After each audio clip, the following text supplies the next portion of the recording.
सभी का स्वागत करता हूं अपने चैनल में। और आपको आज जो हम बताने जा रहे हैं, जो हम टॉपिक लेके आए हैं आप सब लोगों के लिए, वो इंग्लिश ग्रामर का एक महत्वपूर्ण टॉपिक है। जी हाँ, इम्पॉर्टेंट टॉपिक है, टाइप्स ऑफ सेंटेंस। किसी भी क्लास में हम क्यों ना हों, लेकिन अगर हमको टाइप्स ऑफ सेंटेंस नहीं आ रहा है तो हम इंग्लिश में कुछ भी नहीं कर पाएंगे। इंग्लिश में जानने के लिए, इंग्लिश में कुछ भी करने के लिए हमको टाइप्स ऑफ सेंटेंस आने जरूरी हैं। जी हाँ, सबसे पहले शुरू करते हैं टाइप्स ऑफ सेंटेंस। जैसा कि टाइटल आप देख रहे हैं, क्या है, हमारे जो इंग्लिश के वाक्य होते हैं वो कितने प्रकार के होते हैं। ठीक है, इसी से हम समझ सकते हैं। अब देखिए, there are 5 types of sentence. English में जो सेंटेंस होते हैं वो 5 टाइप्स के होते हैं। जी हाँ, कहीं कहीं छोटे क्लासों में 4 टाइप्स भी होते हैं, उसमें ऑप्टेटिव नहीं दिया रहता है, लेकिन हम आपको वो भी बताएंगे। जी हाँ, ये हर एक क्लास के लिए मददगार साबित होने वाला है, चाहे हम क्लास 9th की बात करें, 10th, 11th या फिर 12th, किसी भी क्लास की बात करें। क्योंकि अगर हमको एक्टिव टू पैसिव बनाना है या फिर डायरेक्ट से इनडायरेक्ट बनाना है या कुछ भी इंग्लिश ग्रामर में करना है तो हमको टाइप्स ऑफ सेंटेंस जरूरी है, तभी हम कन्वर्ट कर पाएंगे। जी हाँ, शुरू करते हैं। सबसे पहले नंबर 1 टाइप्स ऑफ सेंटेंस में नंबर 1 पे आता है असर्टिव। जी हाँ, असर्टिव सेंटेंस 2 टाइप का होता है। एक होता है अफर्मेटिव और एक उसी का पार्ट होता है नेगेटिव। जी हाँ, अगर अफर्मेटिव सेंटेंस है वो भी असर्टिव में आएगा और अगर नेगेटिव सेंटेंस है वो भी असर्टिव में आएगा। देखिए एग्जांपल हम देख सकते हैं इसका। जैसे कोई सेंटेंस राइट है, very simple, he reads the Bible. जी हाँ, ये हमारा सेंटेंस अफर्मेटिव है, तो ये भी असर्टिव की कैटेगरी में आ गया, असर्टिव ही है।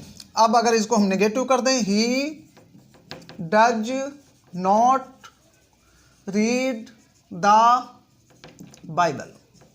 जी हाँ, ये नेगेटिव हो गया, लेकिन फिर भी ये असर्टिव ही है। ये भी असर्टिव है और ये भी असर्टिव है। आ गया समझ में? ये असर्टिव सेंटेंस होते हैं, चाहे वो अफर्मेटिव हो या फिर नेगेटिव हो, दोनों सेंटेंस इसमें असर्टिव में आते हैं। इसके बाद नंबर 2 पे आता है इंट्रागेटिव सेंटेंस। जी हाँ, इंट्रागेटिव का मतलब होता है, आप समझ सकते हैं, कोई भी सेंटेंस होगा उसके लास्ट में क्वेश्चन मार्क होगा, ये इंट्रागेटिव होते हैं। हिंदी में इसको प्रश्नवाचक वाक्य कहते हैं। जी हाँ, जैसे व्हाट इज योर नेम। जी हाँ, ये क्वेश्चन मार्क आ गया, व्हाट इज योर नेम, आपका क्या नाम है, प्रश्न पूछ लिया गया, इंट्रागेटिव हो गया। ठीक है, समझ में आ गया सही से। इंट्रागेटिव ये क्वेश्चन वर्ड से बना है, कुछ होते हैं जो हेल्पिंग वर्ब से बनते हैं। जैसे एक एग्जांपल हम और देख सकते हैं। जैसे कोई सेंटेंस राइट है,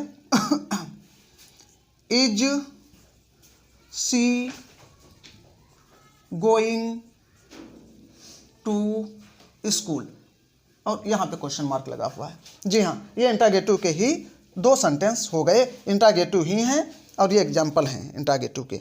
अब आता है नंबर 3 पे इम्परेटिव सेंटेंस। हिंदी में कहते हैं आदेशात्मक। हिंदी बताते चल रहे हैं ताकि आसानी से आप समझ सकें। आदेशात्मक, इसमें आदेश दिया जाए या आदेश लिया जाए। एग्जाम्पल में हम कह सकते हैं, जैसे कोई सेंटेंस दिया है, राइट है, गो देयर, वहां जाइए, गो देयर, तो ये हमारा इंपरेटिव हो गया। या फिर सेकंड एग्जांपल इसका, जैसे कोई सेंटेंस राइट है, डू नॉट, या इसको हम डोंट भी पढ़ सकते हैं, डोंट लिख सकते हैं शॉर्ट में, डू नॉट सिट हियर, यहां मत बैठिए। या फिर प्लीज, कई एग्जांपल दे रहे हैं ताकि आप आसानी से समझ सकें, प्लीज सिट डाउन। जी हाँ, प्लीज सिट डाउन, ये भी क्या हो गया, ये सभी सेंटेंस इंपरेटिव सेंटेंस के एग्जाम्पल हैं। आ गया समझ में? अब आते हैं नंबर 4 पे। नंबर 4 पे क्या है, एक्सक्लामेटरी। जी हाँ, हिंदी में कहते हैं विस्मयादिबोधक।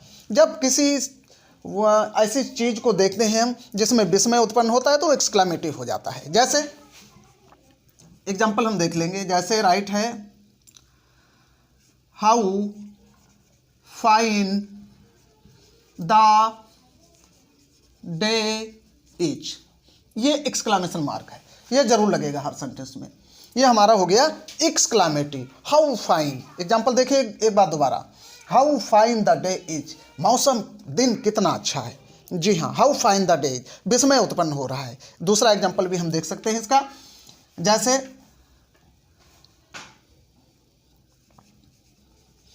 What a beautiful what a beautiful building, what a beautiful building the Taj is.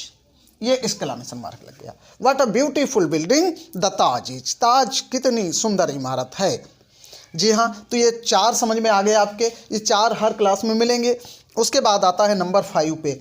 Number 5 पे होता है ऑप्टेटिव सेंटेंस। ऑप्टेटिव का मतलब होता है इच्छात्मक, हिंदी में इच्छात्मक, जी हाँ हिंदी लिख देते हैं, इच्छात्मक वाक्य होते हैं। ये ऐसे वाक्य होते हैं जो हमारी इच्छा से बोले जाते हैं, जैसे गॉड ब्लेस हिम, या फिर ऐसे भी कह सकते हैं गॉड सेव हिम। ये मार्क इसमें भी लगता है, ये ध्यान रखिएगा।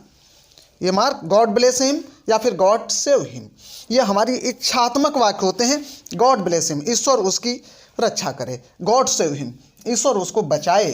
तो ये क्या है, हम किसी को आशीर्वाद दे रहे हैं, ठीक है, उसको उसके बारे में अच्छा बोल रहे हैं, तो ये हमारी इच्छात्मक वाक्य हो गए, हम अपनी इच्छा से उसको आशीर्वाद दे रहे हैं।